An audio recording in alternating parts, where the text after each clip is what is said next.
الحمد لله نحمده ونستعينه ونستغفره ونعوذ بالله من شرور أنفسنا ومن سيئات أعمالنا من يهده الله فلا مضل له ومن يضلله فلا هادي له ونشهد أن لا إله إلا الله وحده لا شريك له صلى الله تعالى عليه وعلى آله وأصحابه وبارك وسلم تسليما كثيرا أعوذ بالله من الشيطان الرجيم وبالوالدين إحسانا وبذي القربى واليتامى والمساكين والجار ذي القربى والجار الجنوب قال رسول الله صلى الله عليه وسلم لا يؤمن من كان يؤمن بالله واليوم الآخر فليكرم جاره أو كما قال عليه الصلاة والسلام اللهم صل على محمد وعلى آل محمد كما صليت على إبراهيم وعلى آل إبراهيم إنك حميد مجيد اللهم بارك على محمد وعلى آل محمد كما باركت على إبراهيم وعلى آل إبراهيم إنك حميد مجيد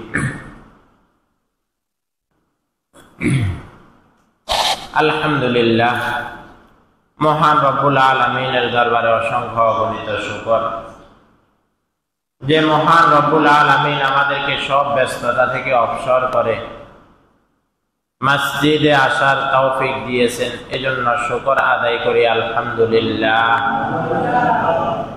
দরুদ সালাম জনাব হযরত মুহাম্মদ সাল্লাল্লাহু আলাইহি ওয়াসাল্লামের উপর। খুবই গুরুত্বপূর্ণ মাস জিলকদ মাস চলতেছেন, সামনে জিলহজ মাস, হজের মৌসুম আসতেছে, গুরুত্বপূর্ণ মাস অতিবাহিত হচ্ছে। আল্লাহ তাআলা যদি আমাদেরকে তৌফিক দিয়ে আমরা হজের গুরুত্ব নিয়ে সামনে আলোচনা করব ইনশাআল্লাহ। আল্লাহ যাদেরকে হজ করার তৌফিক দিয়েছেন আল্লাহ যেন তাদের সাথে আমাদের সবাইকে হজ করার তৌফিক দান করে, সবাই বলি আমিন।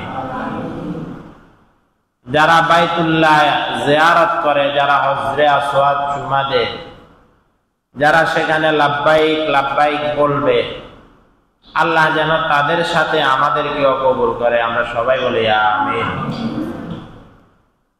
দুনিয়াতে এর থেকে শান্তির জায়গা আর কিছু নেই। বাইতুল্লাহ জিয়ারতের মাঝে দেখি মজা, কি শান্তি, কেমন শান্তি অনুভব হয়, এটা যারা আল্লাহ রহমতে গেছে এরা করতে পারবে। তো আল্লাহ তাআলা যেন আমাদের সবাইকে অন্তত মৃত্যুর আগে একবার হলেও বাইতুল্লাহ জিয়ারতের তৌফিক দান করে। এটার জন্য বেশি বেশি দোয়াও করতে হবে, চেষ্টাও করতে হবে।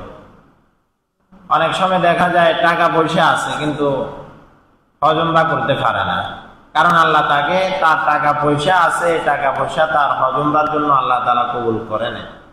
আর অনেকে দেখা যায় রিক্সাওয়ালা, ভ্যানওয়ালা, দিন মজুর করে সে হজ উমরা করে চলে আসে। কিভাবে? ওই যে আল্লাহর কাছে সব সময় কান্নাকাটি, রোড নালা জারের মাঝে ছিল, আল্লাহ তাআলা তাকে একটা ব্যবস্থা করে দিচ্ছে, হজ উমরা করে চলে আসছে।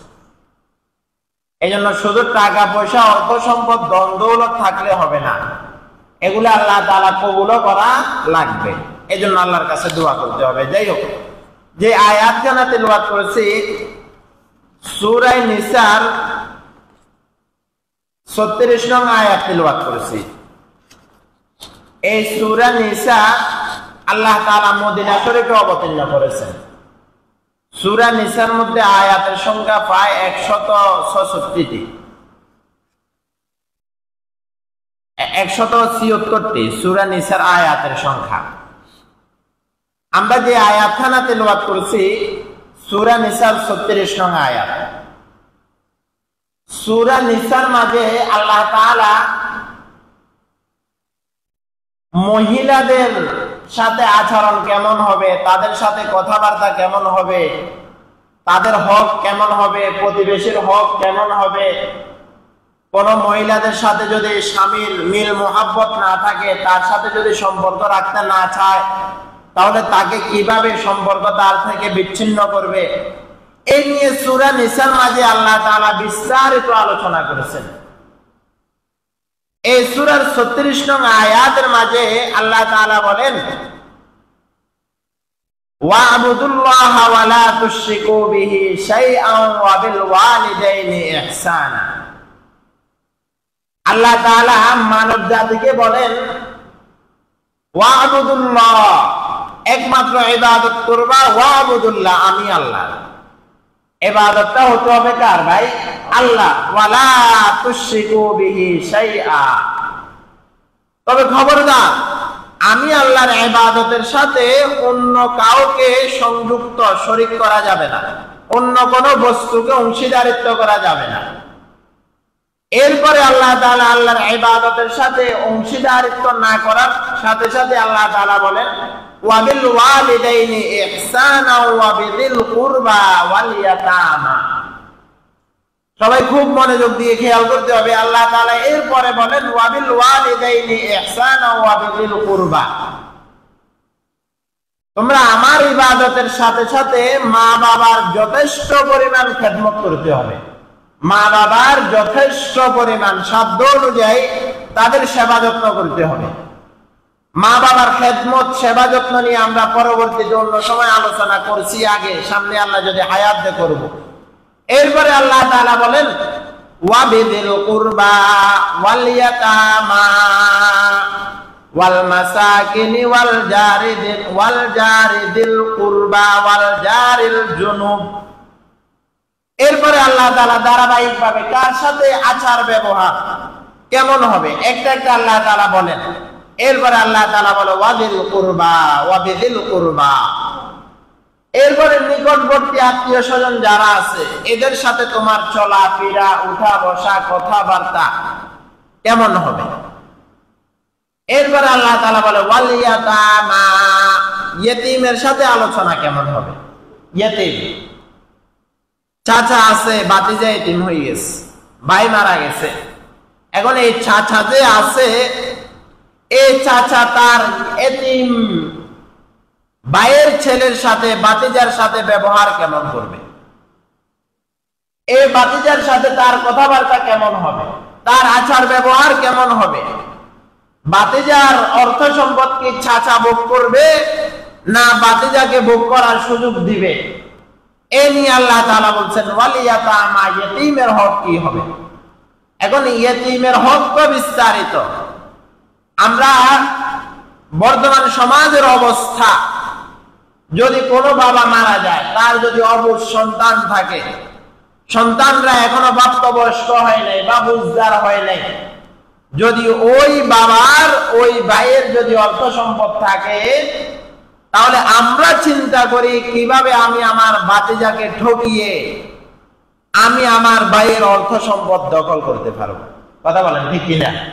আমরা চেষ্টা করি কিভাবে আমরা আমাদের বাতিজাকে কুণ্ঠাসার মাঝে রেখে, বাবিকে কুণ্ঠাসার মাঝে রেখে তাদের অর্থ সম্পদ, জমি জামা, টাকা পয়সা ভাইয়ে কোথায় রেখে গেছে, এগুলা কিভাবে আমরা দখল করতে পারবো, আমরা এটার চেষ্টা করি। কিন্তু না, আল্লাহ বলে ওয়ালিয়াতামা, ও ভাই তুমি তো তার কাকা, তুমি তার সে তোমার বাতিজা, এই জন্য এখন সেই এতিম।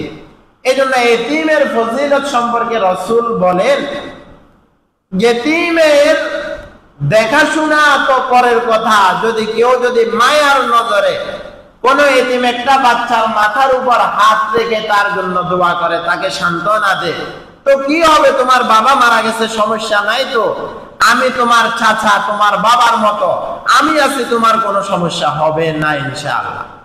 তার মাথার উপর হাত রেখে যদি সান্ত্বনা দেওয়া হয়, রাসূল বলেন ওই এতিমের মাথার মাঝে যে পরিমাণ চুল আছে, ওই পরিমাণ গুনাহ যদি কোনো ব্যক্তির আমলনামায় থাকে, আল্লাহ তাআলা তার গুনাহগুলো ক্ষমা করে দিবেন। ইতিম বিস্তারিত আলোচনা, আমাদের মাকসাদ যেটা সেটা আমরা আলোচনা করব। ওয়ালিয়াতামা, এরপরে আল্লাহ তাআলা বলেন ওয়াল মাসাকিনি, ইতিম মিসকিন, আমার আশপাশে মিসকিন আছে, হত দরিদ্র আছে, আমার কাছে আল্লাহ তাআলা অর্থ সম্পদ দিয়েছেন, আমার প্রতিবেশী যারা মিসকিন, অসহায়, দুর্বল, টাকা পয়সা নাই, এদের দায়িত্ব কি হবে? প্রতিটা দায়িত্ব সেপারেট সেপারেট আলোচনা। ওয়াল মাসাকিনি, এরপরে আল্লাহ তাআলা বলেন গুরুত্বপূর্ণ ওয়াল জারি যিল কুরবা, নিকটতম প্রতিবেশী যারা, কুরবা আত্মীয় স্বজন যারা, তাদের দায়িত্ব কি হবে? আমাদের আত্মীয় স্বজন যারা, ভাই বন্ধু যারা, আমার মামি, চাচি, জেঠি, ফুফি, খালা যারা, তাদের সাথে আমার ব্যবহার কেমন হবে? তাদের খোঁজ খবর, আমি তাদের সাথে সম্পর্ক কেমন হবে?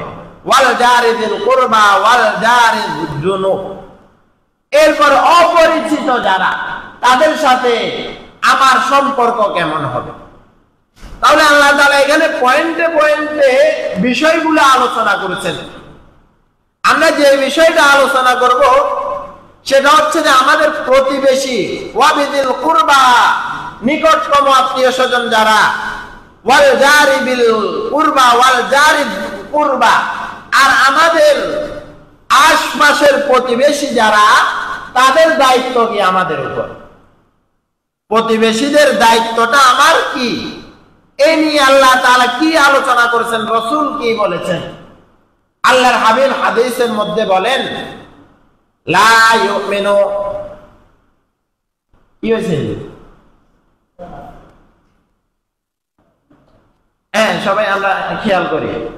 আল্লাহ তাআলা, আল্লাহ রাসূল হাদিসের মাঝে বলেন মান কানা ইউমিন বিল্লাহি ওয়াল ইয়াউমিল আখির ফালইউকরিম জারাহু। সবাই একবার বলে সুবহানাল্লাহ, আর একটু জোরে বলে সুবহানাল্লাহ। আল্লাহ রাসূল অসংখ্য হাদিসের মাঝে প্রতিবেশীদের হক সম্পর্কে আলোচনা করেছেন। আজকে আমরা প্রতিবেশীর হক কি, এগুলো আমরা অনেকে ভুলে গেছি। আমরা মনে করি আমার কাছে টাকা পয়সা আছে, আমার কাছে অর্থ সম্পদ আছে, আমি নিজে খাই, নিজে বাঁচি, আমার ছেলে মেয়ে বিবি বাচ্চা নিয়ে আমি নিজে থাকি। না, আমার প্রতিবেশী যারা, আমার সামনের ঘরওয়ালা যারা, আমার পিছনের ঘরওয়ালা যারা, আমার বাড়ির পাশে বাড়িওয়ালা যারা, তাদের প্রতি আমার কোনো দায়িত্ব নাই। আমি আরাম আয়েশে চলবো, তারা খাক বা না খাক এই চিন্তা ফিকির আমি করতে পারবো না। রাসূল বলে খবরদার, মান কানা ইউমিন বিল্লাহ ওয়াল ইয়াউমিল আখির ফালইউকরিম জারাহু। আল্লাহ রাসূল খুব কঠিন কথা বলেছেন। লা ইউমিনু মান কানা ইউমিন বিল্লাহি ওয়াল ইয়াউমিল আখির, যে ব্যক্তি আল্লাহ এবং পরকালের উপর বিশ্বাস করে। কিসের উপর বিশ্বাস করে ভাই? একটু কথা বলতে হবে। কিসের উপর? আল্লাহ এবং পরকালের উপর বিশ্বাস করে। আর আমরা যারা এখানে উপস্থিত আছি, আল্লাহর রহমতে আমরা আল্লাহ এবং পরকালকে বিশ্বাস করি হিসাবে আমরা ঈমানদার। কথা বলেন ঠিক কিনা? কেউ যদি আল্লাহকে বিশ্বাস না করে তাহলে সে নাস্তিক, আস্তিক থাকে না। আল্লাহর একত্ববাদে বিশ্বাস না করলে তাহলে নাস্তিকবাদ আর একত্ববাদের যে বিশ্বাস, যাদেরকে আমরা নাস্তিক বলি আর যাদেরকে আস্তিক বলি। নাস্তিক সে আল্লাহর একত্ববাদে বিশ্বাস করে না, আল্লাহকে মানে না, এই জন্য সে নাস্তিক। আমরা আল্লাহর একত্ববাদে বিশ্বাস করি, আল্লাহকে দেখি নাই তাও মানি, পরকালকে দেখি নাই তাও মানি, এই জন্য আমরা আস্তিক, আমরা মুসলমান। কথা বলেন ঠিক কিনা? তাহলে আল্লাহ রাসূল বলে মান কানা ইউমিন বিল্লাহি ফালইউকরিম জারাহু, যে ব্যক্তি আল্লাহ এবং আল্লাহ রাসূলের উপর, আল্লাহ এবং পরকালকে বিশ্বাস করবে, ফালইউকরিম জারাহু, সে যেন তার প্রতিবেশীকে সম্মান করে। সুবহানাল্লাহ। সে যেন তার প্রতিবেশীকে কি করে? সম্মান করে, প্রতিবেশীর খোঁজ খবর নেয়। শুধু কি তা? আল্লাহ রাসূল অন্য হাদিসের মধ্যে বলেন মান কানা ইউমিন বিল্লাহি ওয়াল ইয়াউমিল আখিরি লা জারুহু বাওয়াইকা, যে ব্যক্তি আল্লাহ এবং আল্লাহ রাসূলের উপর বিশ্বাস করে, পরকালকে বিশ্বাস করে, জারুহু বাওয়াইকা, তার দ্বারা যেন তার প্রতিবেশী কষ্ট না পায়, তার দ্বারা যেন তার প্রতিবেশী কষ্ট না পায়। প্রতিবেশীর গুরুত্বটা কেমন? জিবরাইল আলাইহিস সালাম আল্লাহ রাসূলের নিকট যখন ওহী নিয়ে আসতেন, আল্লাহ রাসূল বলেন আমি ভয়ের মাঝে থাকতাম, জিবরাইল আলাইহিস সালাম আমাকে এই পরিমাণ প্রতিবেশীর দায়িত্ব সম্পর্কে আমাকে বলছেন, প্রতিবেশীর করণীয় সম্পর্কে আমাকে বলেছেন। আমি ভয়ের মাঝে ছিলাম, আল্লাহ কোন প্রতিবেশীকে রিশতাদার, ওয়ারিসের হকদার বানাই দেয় কিনা। সন্তান যেমন বাবার থেকে ওয়ারিসের সম্পদ পাবে, দাদার থেকে ছেলে যেমন, নাতিরা যেমন ওয়ারিসতের বংশধরের যে অর্থ সম্পদের ভাগ বন্টনের হিসাব পাবে, আল্লাহ রাসূল বলে আমি ভয়ের মাঝে ছিলাম, আল্লাহ কোন প্রতিবেশীকেও ওয়ারিসের হক দিয়ে দেয় কিনা। তাহলে কেমন গুরুত্বপূর্ণ দায়িত্ব। এই প্রতিবেশী পরিবার থেকে খালি না, কিন্তু আমাদের বর্তমানে আমাদের প্রতিবেশীদের অবস্থাটা কি? প্রতিবেশী শুধু ঘরওয়ালা ঘরের মাঝে প্রতিবেশী না, আমি যেখানে থাকি আমার সেখানে প্রতিবেশী। আমি মসজিদে আসবো, মসজিদে যতক্ষণ পর্যন্ত আমি থাকবো, আমার পাশের ব্যক্তি আমার প্রতিবেশী, আমি আমার পাশের ব্যক্তিকে কোনোভাবে কষ্ট দিতে পারবো না। তাহলে প্রতিবেশীর হক আমি নষ্ট করলাম। আমি একেবারে মসজিদের মধ্যে আসি, আরেকজনকে জায়গা দিলাম না, তাহলে আমি প্রতিবেশীর হক নষ্ট করলাম। মসজিদের মধ্যে আসি, আরেকজনকে কষ্ট দিলাম, সে আমার প্রতিবেশী। যতক্ষণ পর্যন্ত আমি মসজিদে থাকবো ততক্ষণ আমি প্রতিবেশী। যতক্ষণ আমি একটা গাড়ির মাঝে আসছি, গাড়ির মাঝে আমি বসলাম, 3 সিটওয়ালা গাড়ি, আমি একজনে যদি অন্যের সিট একটু দখল করে বেশি নিই, তাহলে আমি আমার প্রতিবেশীর হক নষ্ট করলাম। আমি একজনে একটু ডোলা খালা হয়ে বসে আসলাম, পাশের ব্যক্তি একটু কষ্ট পাইলো, তাহলে আমি প্রতিবেশীর হক নষ্ট করলাম। আমার পাশের প্রতিবেশী সে গন্ধ সহ্য করতে পারে না, কিন্তু আমি তার পাশে বসে বসে সিগারেট খাইলাম, তাহলে আমি তার আঘাত করলাম, আমার প্রতিবেশীর উপর আমি আঘাত করলাম, আমি তাকে কষ্ট দিলাম। এই জন্য প্রতিবেশীটা শুধু এলাকা ভিত্তিক সীমাবদ্ধ না, আমি যখন যেখানে থাকবো সে আমার প্রতিবেশী। আমি একটি দোকান করি, আমার দোকানের পাশে যারা আছে তারা আমার প্রতিবেশী। তাহলে প্রতিবেশীর গুরুত্ব খুব বেশি, কিন্তু আমরা তো এখন আমাদের অবস্থাটা কি, আমরা শুধু কিভাবে পারি আমি আমার প্রতিবেশীকে কুণ্ঠাসা করার চেষ্টা করি। কথা বলেন ঠিক কিনা? আমার পাশের এক ব্যক্তি আছে, এখন আমি চেষ্টা করি আমার ঘরের পাশে যার ঘর, আমি সব সময় চেষ্টা করি তাকে কষ্ট দেওয়ার। কথা বলেন না ভাই, ঠিক কিনা? আমি সব সময় চেষ্টা করি কি তাকে কষ্ট দেওয়া। আমার ঘরের ময়লা আবর্জনা চেষ্টা করি তার ঘরের দিকে ফেলানো, আমি চেষ্টা করি আমার ঘরের ময়লা আবর্জনা তার দিকে ফেলানো। রাসূল বলে মান কানা ইউমিন বিল্লাহ ফালইউকরিম জারাহু, যেন প্রতিবেশী যারা তাদের যেন সম্মান করা হয়, প্রতিবেশী যারা তারা যেন তার যেন সম্মান করা হয়। আল্লাহ রাসূল অন্য হাদিসের মধ্যে বলেন মান কানা লা ইউমিন বিল্লাহ লা ইউমিন বিল্লাহ লা ইউমিন বিল্লাহ তিনবার বলছেন, সে ব্যক্তি পরিপূর্ণ মুমিন হতে পারবে না, পরিপূর্ণ ঈমানদার হতে পারবে না। সাহাবায়ে কেরাম বলে, কিলা ইয়া রাসূলুল্লাহ, কেন সে ঈমানদার হতে পারবে না? রাসূল বলে, জারহু বাওয়াইকা, সে তার প্রতিবেশীকে কষ্ট দেয়। প্রতিবেশীকে যদি কষ্ট দেওয়া হয় তাহলে সে একজন খাঁটি মুমিন হতে পারবে না, খাঁটি ঈমানদার হতে পারবে না। এখন আমার চরিত্র কেমন? আমার সবচেয়ে বড় পুরস্কার পাবে আমার প্রতিবেশী। আমার আখলাকের কথা আমার সবচেয়ে বেশি জানবে আমার প্রতিবেশী যারা, তারা। প্রতিবেশী যদি আমাকে ভালো বলে, মানুষ আমাকে ভালো বলবে। প্রতিবেশী যদি আমাকে খারাপ বলে, তাহলে আমি খারাপ। প্রতিবেশী আমাকে ভালো বলবে, আমি ভালো। এই জন্য যার সাথে আমার চলাফেরা বেশি হবে, সে যদি আমাকে ভালোর সাক্ষী দেয়, আমি ভালো। আর সে যদি আমাকে ভালোর সাক্ষী না দেয়, আমি ভালো না। প্রতিবেশী, এই জন্য প্রতিবেশীর হক খুব বেশি। রাসূল বলেন, এই প্রতিবেশীকে যেন কোনোভাবে কষ্ট দেওয়া না হয়। কিন্তু আমরা আমাদের প্রতিবেশীদেরকে মুহূর্তে মুহূর্তে কথা দিয়ে, কাজ দিয়ে, চলাফেরা দিয়ে আমরা আমাদের প্রতিবেশীদেরকে কষ্ট দিই। আমরা আমাদের প্রতিবেশীদেরকে কষ্ট দিই। বিপদে আপদে মুসিবতে সবার থেকে দ্রুত আমার যে উপকার করবে, সে হচ্ছে আমার প্রতিবেশী, সে হচ্ছে আমার পাশের ঘরওয়ালা, সে হচ্ছে আমার কাকা, সে হচ্ছে আমার জ্যাঠা। কিন্তু আমরা এই খুঁটিনাটি সামান্য কিছু বিষয়কে ইস্যু করে বছরের পর বছর, মাসের পর মাস আমি আমার কাকার সাথে কথা বলি না, আমি আমার বড় ভাইয়ের সাথে কথা বলি না, আমি আমার জ্যাঠার সাথে কথা বলি না, আমি আমার জ্যেষ্ঠ ভাইয়ের সাথে কথা বলি না। কথা বলেন ঠিক কিনা? কেন কেন? ওই যে সামান্য একটু বেজাল হয়েছে। সামান্য একটু বেজালটা কি? আমার মুরগি যায় তার ক্ষেত নষ্ট করছে, আমার মুরগি যায় কি করছে? তার হস খেতে কি করছে? নষ্ট করছে। এখন এটাকে কেন্দ্র করে মহিলারা বেজাল করে। এখন এটাকে ইস্যু বানাই আমরা এক পরিবার আরেক পরিবারের সাথে কথা বলি না মাসের পর মাস। কথা বলেন না ঠিক কিনা? একজনের গরু আরেকজনের ধান নষ্ট করছে। এখন এই ধান নষ্ট করাকে কেন্দ্র করে আমরা মাসের পর মাস, বছরের পর বছর আমরা আর এক পরিবার আরেক পরিবারের সাথে কথা বলি না। এক পরিবার আরেক পরিবারের সাথে জায়গা জমিনের বন্টনের সমস্যা হয়। এখন এটাকে আমরা কেন্দ্র করে মাসের পর মাস, বছরের পর বছর আমরা একজনের সাথে আরেকজন কথা বলি না। রাসূল বলে, বান্দা কথা তো বলো না। ঈমানদার তো সেই ব্যক্তি যে ব্যক্তি 3 দিনের সম্পর্ক বিচ্ছিন্ন করবে, সে কোনোদিন ঈমানদার হতেও পারে না। আমাদের অবস্থাটা কি ভাই?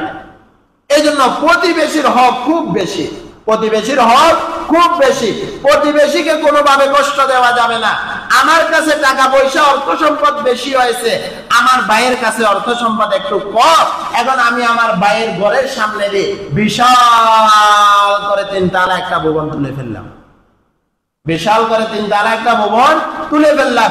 ভাইকে একবারের জন্য জিজ্ঞাসা করলাম না, ভাই তোমার ঘরের পাশে আমি ঘর তুলতেছি, আমার 3 তালা একটা ঘরের দরকার। এখন আমি যে ঘরটাতে তুলবো, তোমার ঘরটা তো একটু অন্ধকার হয়ে যাবে, তোমার ঘরের দিকে আলো বাতাস আসবে না, ঘরটা কি আমি করতে পারবো কি পারবো না? ভাইকে জিজ্ঞাসাও করলাম না, চাচাকে জিজ্ঞাসাও করলাম না। আমাকে আল্লাহ টাকা দিয়েছে, আমি 3 তালা ভবন তুলে ফেললাম। এখন আমি আমার ভাইকে অন্ধকারের মধ্যে রেখে দিলাম, তারা আলো বাতাসও পায় না। কথা বলেন ঠিক কিনা?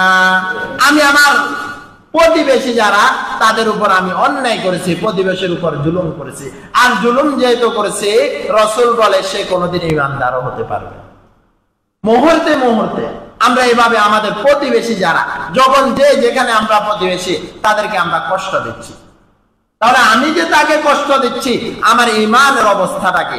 আমাকে সবাই বাইরে মুফতি সাহেব বলে, আমাকে বাইরে সবাই বহুত হাজী সাহেব, গাজী সাহেব, সর্দি সাহেব বলে, কিন্তু আমার প্রতিবেশী আমাকে ভালো পায় না, আমার ঘরের স্ত্রী আমাকে ভালো পায় না, আমার ঘরের বউরা আমাকে ভালো পায় না। তাহলে আমি প্রতিবেশীর হক আদায় করলাম না, আমি পরিপূর্ণ ঈমানদার হতে পারলাম না। জারহু বাওয়াইকা, জারহু বাওয়াইকা। বৃষ্টির দিন আমি আমার রাস্তা দিয়ে, আমি আমার উঠান দিয়ে আরেকজনকে চলতে দিই না, আমি আমার উঠান দিয়ে আরেকজনকে চলতে দিই না। আমরা আমাদের প্রতিবেশীদের, আল্লাহ রাসূল প্রতিবেশীদের কি পরিমাণ গুরুত্ব দেয়। রাসূল বলে এক প্রতিবেশী যদি অন্য প্রতিবেশীর ঘরে, কেউ যদি এক প্রতিবেশীর ঘরের মাঝে যদি গোশত রান্না করা হয়, সে যেন তার এই গোশতের মাঝে একটু ঝোল বাড়তি করে দেয়। সুবহানাল্লাহ বলবেন না? একটু কি ঝোল বাড়তি করে দেয়। কেন? যেন এই ঝোল থেকে একটু তার প্রতিবেশীর ঘরে পাঠানো যায়। আগে এক সময় এগুলা ছিল, এক ঘরের মাঝে কিছু রান্না করা হলে অন্য ঘরের মাঝে কিছু দেওয়া হতো, কিন্তু এখন এগুলা বিলুপ্তি হয়ে গেছে। এখন এগুলা আর দেখা যায় না। গ্রামগঞ্জে যা দেখা যায়, শহর অঞ্চলে এগুলা নাই। মাসের পর মাস, বছরের পর বছর একই ভুবনে আমরা একই ভুবনে থাকি, কিন্তু একজনের পরিচয় আরেকজন জানি না, একজনের সাথে আরেকজন কথাবার্তাও বলি না। প্রতিবেশী যার হু বা ওয়াই। তাহলে বলতেছিলাম প্রতিবেশী, আমার প্রতিবেশী, আমার আশপাশের পরিবার যারা, এরা আমার প্রতিবেশী। আমার আশপাশের প্রতিবেশী যারা, এরা আমার কি প্রতিবেশী। এদেরকে আমি কথায় কষ্ট দিতে পারবো না, কাজে কষ্ট দিতে পারবো না, ব্যবহারে কষ্ট দিতে পারবো না। যদি কষ্ট দিই, আমি পরিপূর্ণ ঈমানদার হতে পারবো না।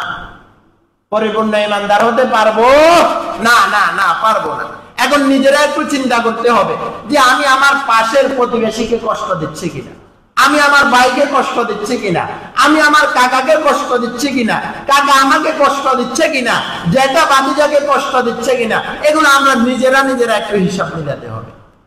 দিন শেষে দেখা যায় যেগুলা নিয়ে আমাদের মাঝে মতানৈক্য, আসলে এগুলা কোনো বিষয় না, এগুলা কোনো কিও না, বিষয়ও না। এই জন্য আমি যেখান দিয়ে চলাফেরা করি, এখান দিয়ে আমি আমার প্রতিবেশীকে চলাফেরা করতে দিই না।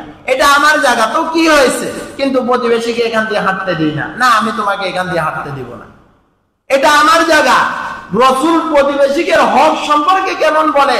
যদি আপনার প্রতিবেশীর বাড়ির সাথে আপনার একটা জায়গা থাকে, যদি আপনি এই জায়গা বিক্রি করতে হয়, সর্বপ্রথম আপনি আপনার প্রতিবেশীকে জিজ্ঞাসা করতে হবে যে ভাই আমি জায়গাটা বিক্রি করব, তুমি কিনবা কিনা। যদি প্রতিবেশী না কিনে, তাহলে আমি অন্য জায়গায় বিক্রি করতে পারবো। কিন্তু আমরা তো চেষ্টা করি কি, যে আমার জায়গাটা তার ঘরের সাথে আছে, এখন আমি এইটা এমন একজন ব্যক্তির কাছে বিক্রি করব যে তার সাথে সব সময় দ্বন্দ্বে লেগে থাকে। কথা বলেন ঠিক কিনা? যে সব সময় তাকে কষ্ট দেয়, এমন একজন ব্যক্তিকে বিক্রির কাছে আমরা বিক্রি করি যার কোনো বংশ মর্যাদা কিছু নাই, অন্য জায়গার এক ব্যক্তির কাছে বিক্রি করে। এখন সে এখানে করতে দিন রাত 24টা ঘন্টা পরিবারে দ্বন্দ্ব লেগে থাকে। কথা বলেন ঠিক কিনা? না, এটা করা যাবে। প্রতিবেশীর হক খুব বেশি। আমরা যারা এখানে আছি, প্রতিবেশীকে খুব গুরুত্ব দিতে হবে। প্রতিবেশীর হক সম্পর্কে আমরা খুব যত্নশীল হতে হবে।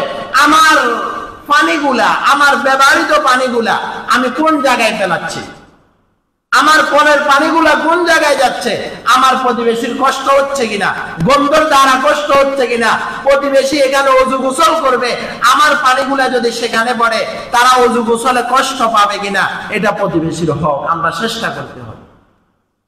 আমাদের অবস্থাটা কি, আমাদের কলের পানিগুলা কোন দিকে যাচ্ছে, আমাদের বাথরুমের পানিগুলা কোন দিকে যাচ্ছে, যেখানে প্রতিবেশীরা গোসল করে, যেখানে প্রতিবেশীরা ওযু করে, সেখানে কি আমরা ফেলাচ্ছি? নিজেরা একটু চিন্তা করতে হবে। যদি নিজেরা একটু চিন্তা করি, সবচেয়ে বিভিন্ন জায়গায় লেখা থাকে সবচেয়ে বড় আদালত হচ্ছে নিজের বিবেকের আদালত। কথা বলেন ঠিক কিনা? সবচেয়ে বড় আদালত নাকি বিবেকের আদালত। আমি বিবেক দিয়ে চিন্তা ফিকির করতে হবে, হায় রে আমি কি মানুষকে কষ্ট দিচ্ছি কিনা, মানুষ আমাকে তো অনেক ভালো বলে, কিন্তু মানুষকে আমি কষ্ট দিচ্ছি কিনা। যদি আমি মানুষকে কষ্ট না দিই, তাহলে আমি পরিপূর্ণ ঈমানদার, পরিপূর্ণ মুমিন আমি হব তখন। এই জন্য ভাই ও বন্ধু, প্রতিবেশীর হক সম্পর্কে আল্লাহ তাআলা বিস্তারিত আলোচনা করেছেন। রাসূল সাল্লাল্লাহু আলাইহি ওয়াসাল্লাম প্রতিবেশীদের হক সম্পর্কে বিস্তারিত আলোচনা করেছেন। যে কথা আমার বলার কথা, আমরা আমাদের প্রতিবেশীদেরকে যে কোনো মূল্যে, যে কোনো ভাবে কষ্ট দিব না ইনশাআল্লাহ। আরে শুধু তা, রাসূল বলে কেউ যদি ঘরের মধ্যে ভালো খাবার আনে, তাহলে সে যদি তার প্রতিবেশীকে না দেয়, তাহলে ওই ফলের চামড়াগুলা যেন সে বাইরে না ফেলায়। কারণ এই ফলের চামড়া যদি প্রতিবেশীর অন্য কোনো ছেলে দেখে, তাহলে সে খাবার জন্য চিল্লা পাল্লা করবে, হয়তো তার কাছে টাকা নাই, খাইতে পারবে না, কষ্ট করবে, এই জন্য আপনি তাকে কষ্ট দিলেন। রাসূল এমন সতর্ক করেছেন। কিন্তু আমাদের অবস্থাটা কি? প্রতিবেশীর মেয়ের বিবাহ হয়তো এখন আমাকে বলে নাই কেন, আমাকে কার্ড দিয়ে দাওয়াত দেয় নাই কেন, আমি তাদের দাওয়াতে অংশগ্রহণ করি না। কথা বলেন ঠিক কিনা? শুধু কি তা না, না না, আমি বলি দেখাই দিব কি হয়। এখন আমি ওই ছেলের পক্ষকে বলি যে আপনারা এখানে কথাবার্তা বলতেছেন, তাদের সম্পর্কে একটু গবেষণা করিয়ে, তাদের সম্পর্কে একটু চিন্তা বিকির করে আগাইয়ে। খবরদার এগুলা যেন না হয়। প্রতিবেশীর হক, প্রতিবেশীর হক কোনোভাবে আমরা নষ্ট করব না ইনশাআল্লাহ। আল্লাহ তাআলা আমাদের সবাইকে আপোষের মাঝে প্রতিবেশীর একে অপরের হক আদায় করার তৌফিক দান করুক। সবাই বলি আমিন। ওয়া আখিরু দাওয়ানা আনিল হামদুলিল্লাহি রাব্বিল আলামিন। আমরা যারা সুন্নাত করি না সুন্নাত করি।